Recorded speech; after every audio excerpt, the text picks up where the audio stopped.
येत्या 2 ते 3 दिवसात रामराजे निंबाळकर अजित पवार यांची भेट घेतील अशी माहिती मिळतेय। कार्यकर्त्यांच्या भावना अजित पवारांसमोर या भेटीदरम्यान मांडल्या जातील। पुढच्या आठवड्यामध्ये फलटणमध्ये कार्यकर्त्यांचा भव्य मेळावा घेऊन आपली भूमिका जाहीर करू अशी रामराजे निंबाळकर यांनी माहिती दिली आहे। अजित पवारांसोबत सत्तेत जाताना जी आश्वासनं देण्यात आली होती ती पूर्ण न झाल्यामुळे रामराजे वेगळा निर्णय घेण्याची दाट शक्यता आहे।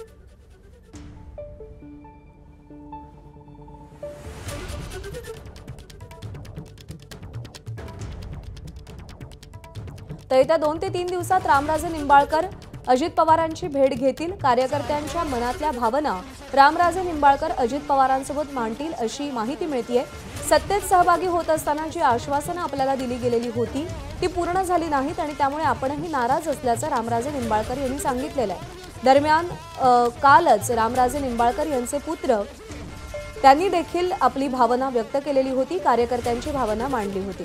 निलेश बुधावले आपले प्रतिनिधी सध्या आपल्यासोबत आहेत। निलेश, आपल्याला दिसतंय की महाविकास आघाडीतल्या वेगवेगळ्या पक्षांमध्ये सध्या इन्कमिंग सुरू आहे। रामराजे निंबाळकरांचा काय मानस असू शकतो?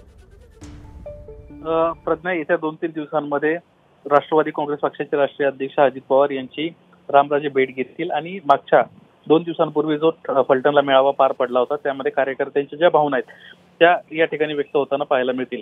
दुसरी महत्त्वाची बाब अशी आहे की अजित पवारांसोबत ज्यावेळेस रामराजे सत्तेमध्ये आले त्यावेळेस त्यांना काही महत्त्वाची आश्वासनं देण्यात आली होती, मात्र ती आश्वासनं अद्याप पूर्ण झालेली नाहीयेत।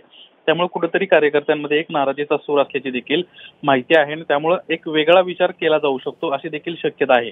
सध्या जर आपण पाहायला गेलं तर सातत्यानं अजित पवारांची साथ सोडून रामराजे कदाचित शरद पवारांची तुतारी हातात घेऊ शकतात अशी दाट शक्यता वर्तवण्यात येते। मात्र अद्याप या संदर्भातला त्यांना निर्णय घेतलेला नाहीये। पुढील आठवड्यात फलटणला पुन्हा एकदा कार्यकर्त्यांचा मेळावा होणार आहे आणि या मेळाव्यानंतरच रामराजे आपली भूमिका जाहीर करणार आहे। ठीक आहे निलेश, धन्यवाद दिलेल्या माहितीसाठी। एबीपी माझा, उघडा डोळे बघा नीट।